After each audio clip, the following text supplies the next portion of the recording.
네, 여러분 안녕하십니까? 드디어 이재명 씨가 더불어민주당 대선 후보로 확정이 됐습니다. 89.77%, 90%, 10명 중에 9명. 그런데 통계학적으로 10명 중에 9명은 안장일치 이렇게 불러도 됩니다. 1987년 그러니까 대통령을 직접 국민들 손으로 뽑는 87 체제가 시작된 이래 가장 강력한 대선 후보가 나왔다. 이렇게 봐도 되겠습니다.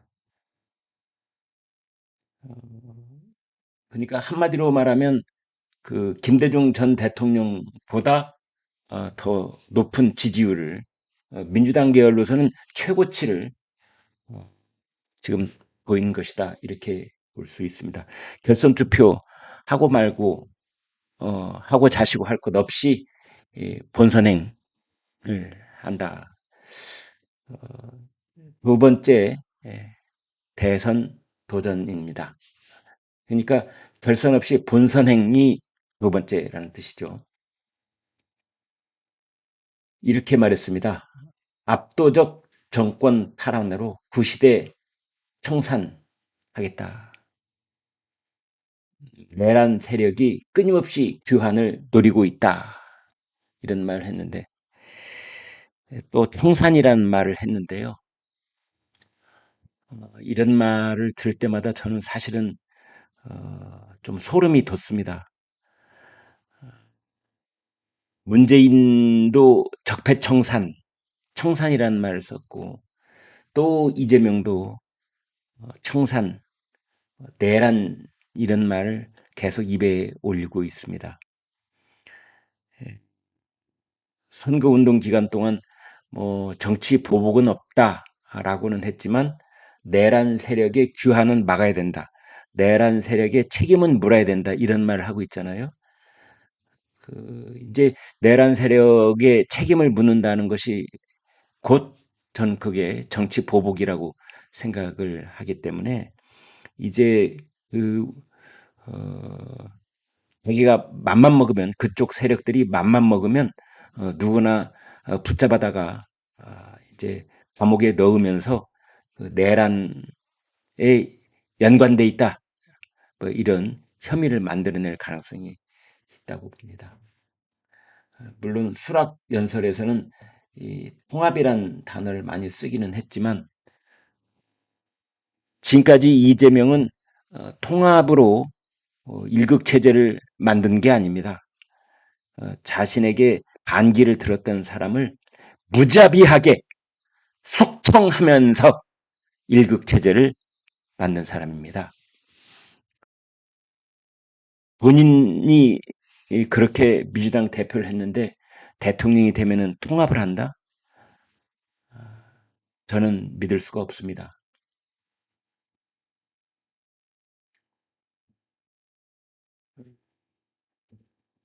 김대중 전 대통령이 받았던 지지율은 78%였습니다.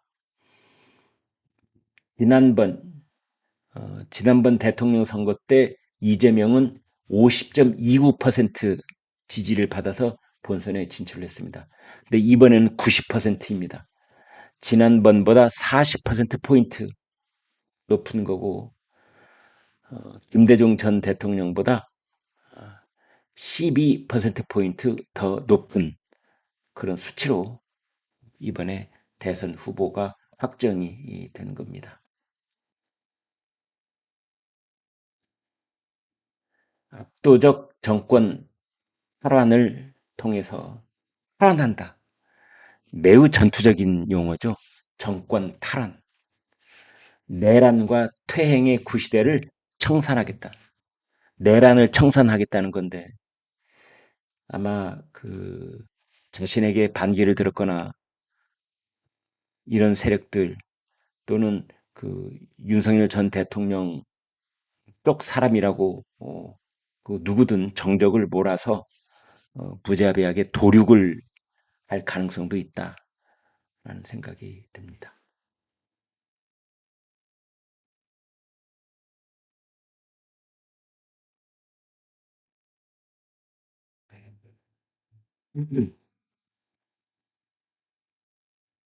사진 잠깐 보여드리겠습니다.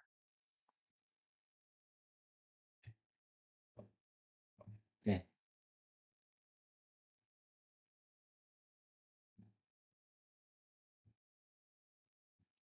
대선 수락 연설 장면 때 찍은 사진입니다. 이 문입에서 여러분 어떤 게 느껴지십니까? 아무튼 어, 사람들이 이런 얘기를 합니다. 이재명 대통령 시대를 준비해야 한다. 이재명을 지지하는 사람이든 이재명만은 절대 안 된다는 생각을 갖고 있는 사람이든 그 이재명 대통령 시대가 다가오고 있는 것 아니냐 이런 얘기들을 하고 있습니다.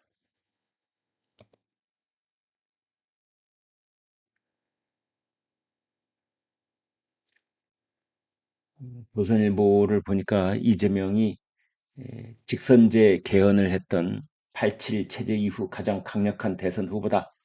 당내 견제도 사라졌다. 내란 종식 압도적 정권 탈환 이것이 수락 연설이었다. BJ를 뛰어넘었을 뿐만 아니라 박근혜 전 대통령도 경선 득표율이 83.97%였는데요. 박근혜 전 대통령의 기록도 뛰어넘었다. 이렇게 볼 수 있습니다.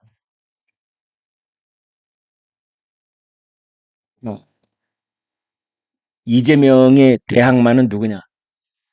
한덕수 대통령 권한대행 국무총리입니다.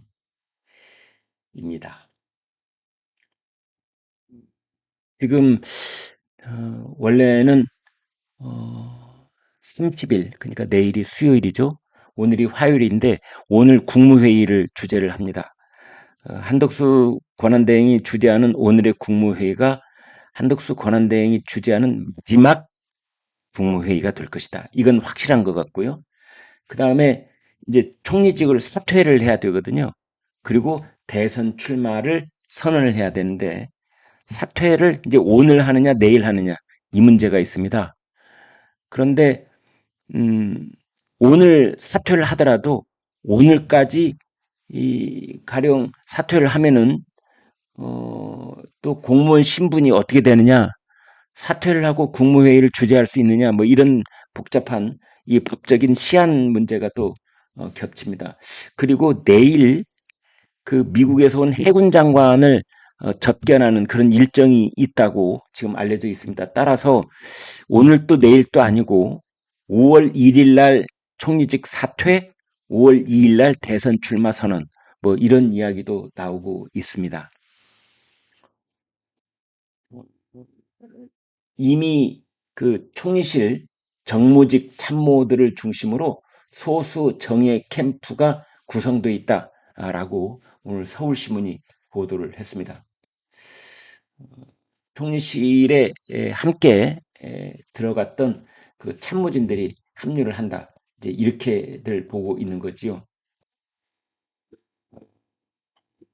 국민의힘 경선은 사실상 한덕수 단일화 경쟁으로 치러지게 됐다. 한덕수 대행과 누가 감동적인 그리고 승산 있는 단일화를 이뤄낼 것이냐를 놓고 이제 국민의힘 경선에 나섰던 홍준표,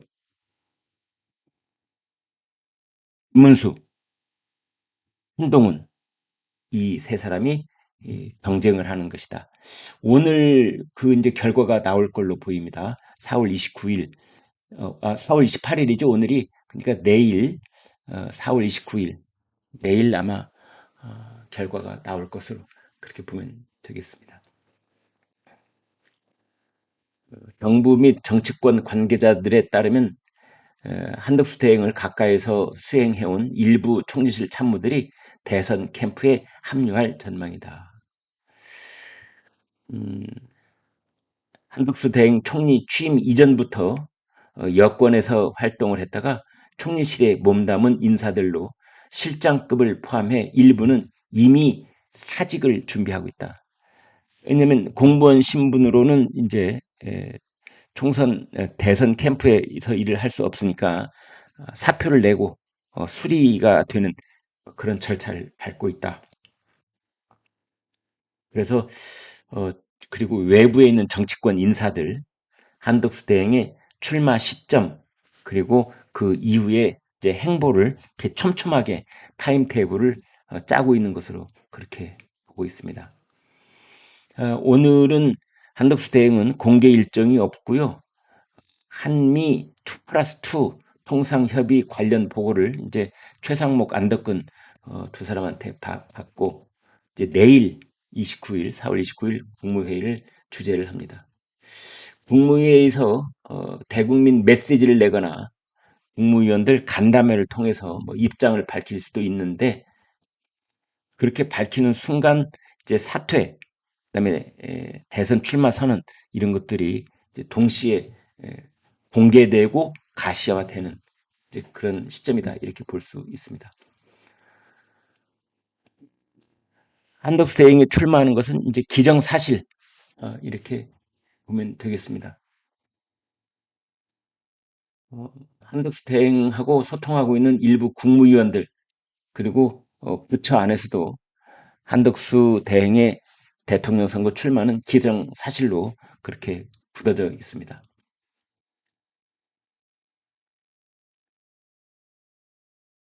홍준표 후보는 페이스북에 이렇게 올렸습니다. 내가 최종 후보가 되면 한덕수 대행과 단일화 토론을 2번 하고 원샷 국민 경선을 하겠다. 내가 우리 당 대통령 후보가 못 되더라도 이재명만 잡을 수 있다면 흔쾌히 그 길을 택하겠다. 라면서 단일화 의지를 재확인을 했습니다.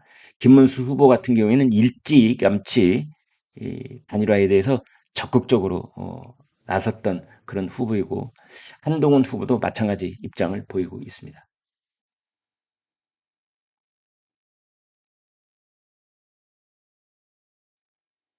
한국일보 보도인데요. 대통령실 경호처가 비화폰, 비화폰의 서버를 곧 경찰에 넘겨주기로 그렇게 확인이 됐다고 보도를 하고 있습니다. 그러면 12월 3일 날 있었던 계엄 전후로 해서 윤석열 대통령이 통화를 했던 그 통화 시점, 시간 뭐 이런 것들이 이제 구체적으로 나타나서 이런저런 수사에 급물살을 탈 것으로 그렇게 보인다. 그래서 이제 대통령이 파면이 되고 어, 한남동 관저를 떠나서 서초동의 사저로 이미 옮겨간 만큼 이제 대통령 경호처가 비화폰 서버를 더 이상 어, 압수수색을 하지 못하게 막을 이유가 없어졌다. 이제 이렇게 보고 있는 것 같아요. 경찰이 대통령 경호처로부터 윤석열 전 대통령 비화폰 서버를 받기로 합의한 것으로 확인이 됐다는 겁니다. 경찰은 그간 비화폰 서버 확보를 위해 6차례나 압수수색에 나섰지만 김성훈 차장이 책임자로 있던 경호처의 번번이 막혔는데요. 이제 드디어 경호처에서 넘겨주기로 했다. 이겁니다.